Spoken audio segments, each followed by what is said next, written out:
Hi again, Mark here from Talkingbass.net. This week I'm going to give you a really quick tip or hack on your left hand technique that should help with learning loads and loads of different bass lines. So one of the biggest problems that I see in students is weakness, or what seems like weakness, in the left hand pinky or fourth finger. And that's a shame because that finger is really useful in keeping a really clean and firm left hand technique. First of all, I'm going to show you a simple bass riff and work through the fingering, and I'm pretty sure that most of you will find it quite tricky, even though it's a fairly straightforward riff. Then I'll show you the secret to playing through that line and many others like it. So here's the bass riff. 1, 2, 3, 4.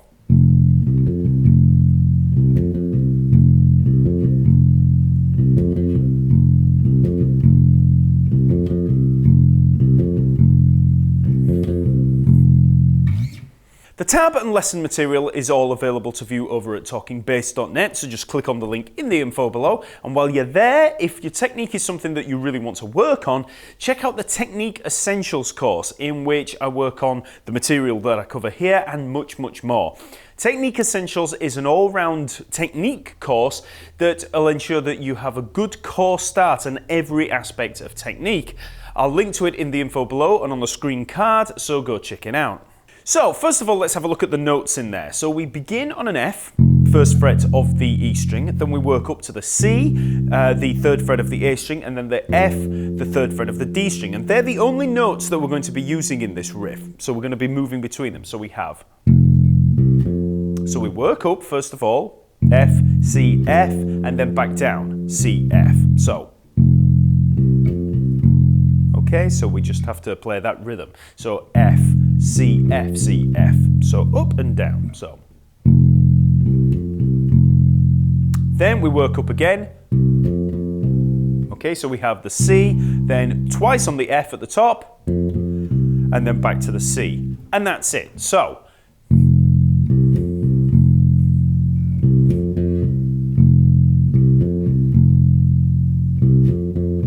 and that's it.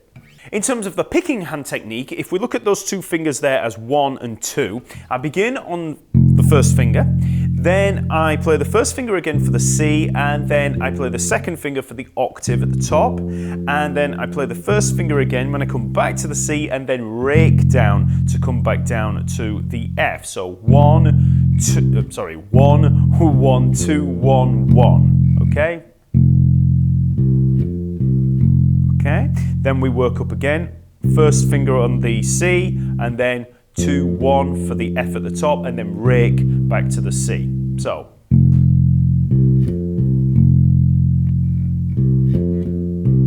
Okay.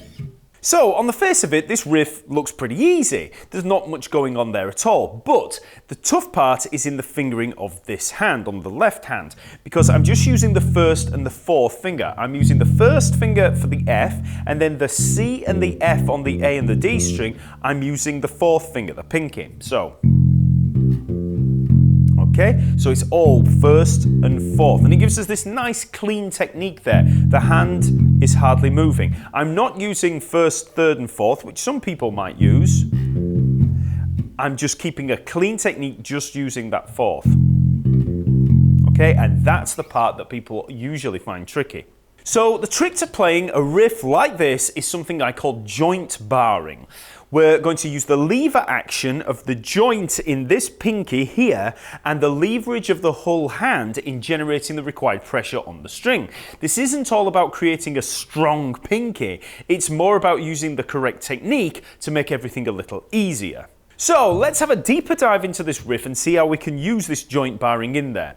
So I begin with the first finger on the F, just normally holding it down, but I've got the fourth finger in position. The fourth finger, the pinky, is over the third fret there on the A and the D string. So I've kind of got it touching the string. I'm not holding anything down, it's just there waiting to apply pressure. So then when we go for the C, I'm pressing down the fourth finger, but I'm releasing pressure on the first finger. So I'm not holding a chord down at all. I'm holding the first finger down, then I'm holding the second finger down, but we don't lift the first finger right off. We're just releasing pressure on it. So it's still touching the E string. You know, the first finger is still touching that string, but it's just not pressing it down, okay? So we have a kind of seesaw effect if we were to go between those two fingers, okay? You can see there it looks like both fingers are held down like a chord, but they're not. I'm just applying the pressure for the note that we need, okay? And then when we release the pressure, we still keep the finger touching the string. Now, I know that I'm pushing this point, but it's really, really important in keeping that clean technique. You know, a lot of people will get this kind of spider finger effect going on, and you know, I get asked the question a lot: how do you stop that? How do you stop that spider finger thing and, you know, keep this nice, you know, clean technique? And this is how: just get used to just releasing the pressure and keeping the finger there. You know, you're not bringing it off there. So I've got a seesaw effect between that F and the C. Okay? So next we're going to use the joint bar to play the upper F, okay, to move up onto this third fret of the D string. So we play the low F, then the C. So we've got the fourth finger pressing down pretty much with the pad at the end of the finger, and then I'm going to straighten the finger out. I'm not, you know, not hard. I'm just going to straighten it out, and then use the leverage of the hand to kind of pull back. Okay? Okay, so it's bent when we're playing the C, and the first finger is all the time, it's staying there on that first fret, you know, just touching. I release the pressure on the C, so we're not holding the C and the F down together, we're releasing the pressure and just rolling the finger back so that we are holding it down with that joint. Okay, and you can kind of use the side edge of the finger a little to actually get a little bit more purchase on it there. So I'm not holding down with the center of the finger, I'm holding more with the, not the very side edge, but kind of a diagonal edge there. So, okay? Because like I said, this isn't a chord. I'm not holding all these notes down together. I'm applying pressure where needed.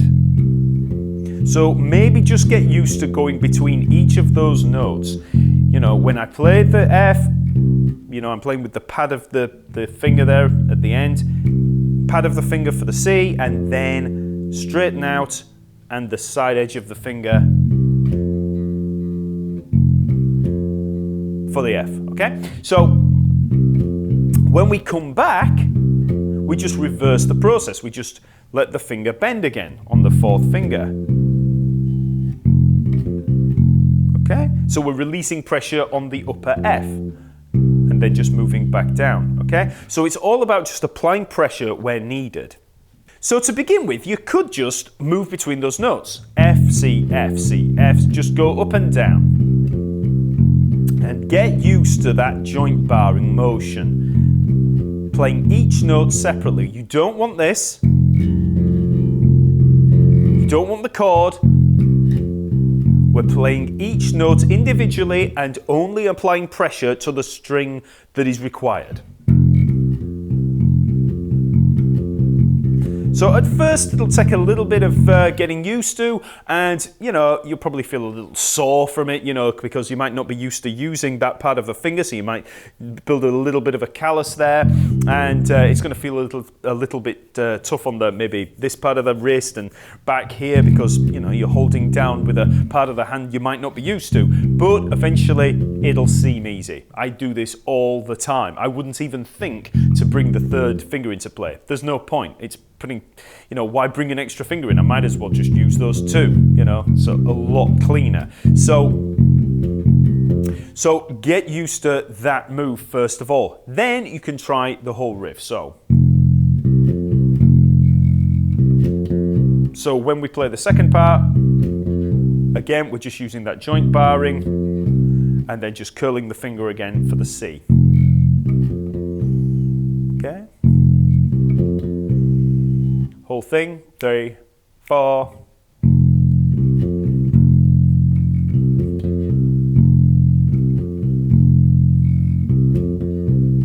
Once you've nailed that riff on F, you could just move the whole thing up to B flat. So you just move it all onto the next string, which you might find a little bit easier because then you can get a little bit more leverage with the fourth finger because it's on the edge of the neck. So just take that whole pattern and just move it up a string. So we've got B flat, F, and B flat. So first fret A string, third fret D string, and G string. So.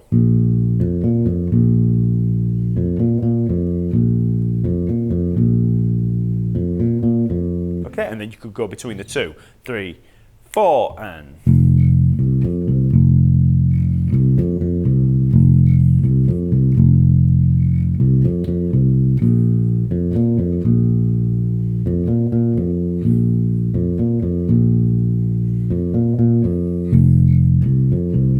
Okay. Once you have this technique under your fingers, you can use it in loads and loads of bass lines. You'll find it really useful in Motown James Jamerson style lines where you get this kind of thing. You can see there I'm just using that joint barring. But you can also use it in more rock and metal style stuff. Orion is a perfect example. You know, Metallica, Cliff Burton's line in there.